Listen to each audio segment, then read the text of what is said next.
இன்றைக்கி நாங்கள் எங்கே போயிருந்தோன்னு கேட்டிங்கன்னா ஒரு 25 கிலோமீட்டர் தாண்டி கிரிக்கெட் விளையாடலான்னு போயிருந்தோம். கிரவுண்ட் எங்கன்னு கேட்டதுக்கு ஒரு ஏரி உள்ளன்னு சொன்னாங்க. சரி நாங்களும் ஏரி உள்ள தானே, அடிக்கிற வேலுக்கு ஏரியில் எங்கே தண்ணி இருக்க போகுது அப்படின்னு நினச்சிட்டு போனால் வண்டி போக முடியாத அளவுக்கு தண்ணி இருக்குது. சரி நாங்களும் பைக்கை கரையில் பார்க் பண்ணிவிட்டு அந்த ஒரு தண்ணியை கடந்து போயிட்டோம். எப்படியோ ஒரு வழியாக கிரவுண்டுக்கு போயிட்டோம். அங்கே போனால் தம்பி உங்களுக்கு இங்கே மேட்ச்சில் வேற ஒரு கிரவுண்ட்லப்பா அப்படின்னு சொல்லிட்டாங்க. அப்புறம் அந்த கிரவுண்டுக்கும் போய் சேர்ந்துட்டோம். ஆப்போனன்ட் டீம் டாஸை வின் பண்ணி பேட்டிங் சூஸ் பண்ணாங்க. 8 ஓவர் முடிவில் 78 ரன் அடிச்சிருந்தாங்க ஆப்போனன்ட் டீம்.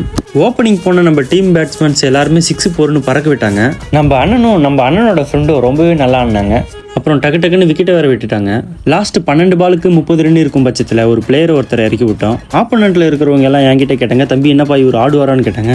என்னங்க இப்படி கேட்டீங்க, தோனி மாரி ஆடுவார், கோலி மாரி ஓடுவார்லாம் நான் வர பில்டப் பண்ணி வச்சிருந்தேன். போயிட்டு ஃபர்ஸ்ட் பாலே அவுட் ஆகிட்டு வழக்கம் போல் மேட்சையும் லாஸ் பண்ணிட்டோம். மேட்ச் நம்மளால தான் தோத்துச்சுன்ற ஒரு கில்ட்டி ஃபீல் இல்லாமல் ஜாலியாக சிரிச்சுக்கிட்டு எனர்ஜிக்கு கரும்பு ஜூஸ் குடிச்சிட்டு நாங்களும் வந்துட்டோம்.